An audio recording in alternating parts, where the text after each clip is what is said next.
First scenario, we have a 45-year-old employee of a carpet company is sitting as a passenger in a work vehicle driven by her coworker. The two coworkers are driving from their business to a job site at a customer's home. While sitting at a red light, their work vehicle is hit from behind by a drunk driver who is found to be 100% at fault for the accident.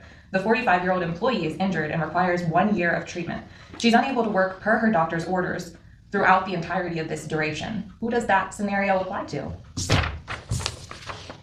So because they were hurt in the course and scope of employment, it would qualify as a workers' compensation case. So the person that was hurt would be receiving workers' compensation benefits, and they would also have a third-party claim against the driver that hit them. So where the personal injury case comes into play is that third party, that drunk driver that hit them. So they have nothing to do with the employer. They're not going to be providing workers' comp benefits. However, they are negligent, and you can proceed with a negligence claim against them, even though you're still making that workers' comp claim. Why it would not be Social Security disability. For Social Security disability, one of the main requirements is that you have to be off a year or longer. You do not have to wait a year to apply, but it has to be a long-term disability. So if the person was only going to be off for a year, that's kind of pushing it. And another problem that that person would have is that she's under 50, and it's much more difficult to get Social Security if you're under 50 because they feel you can possibly do a sitting type job. Right. So same scenario as the first one, with the drunk driver being the one rear-ending the work vehicle, except this time the 45-year-old employee is 55 years old instead. Additionally, instead of being off for 1 year, she's off permanently due to the severity of her injuries.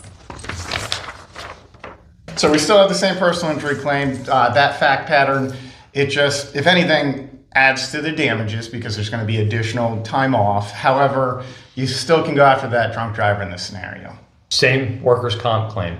They were in furtherance of the employer's business and they were hurt at work. And now this is a Social Security claim because the person is 55. That puts them in the age category of 55 to 60. Anything over 50 is usually a good case for Social Security. Also, the fact that now the person is going to be off for more than a year or maybe forever. So this also makes this a good case for Social Security disability. Being a year or more, Social Security is not for short-term problems. Social Security is for long-term disabilities. So you have to be off a year or longer. And you do not have to wait a whole year to apply, but you have to be thinking you're going to be off a year. So say you apply and you're not off a year. You end up going back to work before the year's over. Then you just wouldn't get Social Security. And in Social Security, age is very important. If you're under 50, you're classified as a younger individual.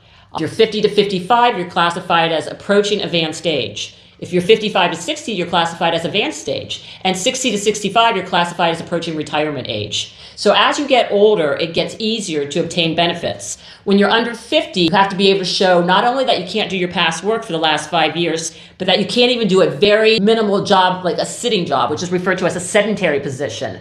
So you'd have to be able to show you can't even do a sedentary, sitting, unskilled job under 50 in order to obtain benefits. So if you're under 50, you have to have very severe physical and or mental conditions. So what if we change the scenario slightly and the driver of the work vehicle is texting and hits the drunk driver who's stopped at the red light? Okay, so that still qualifies as workers' compensation because they were in furtherance of the employer's business.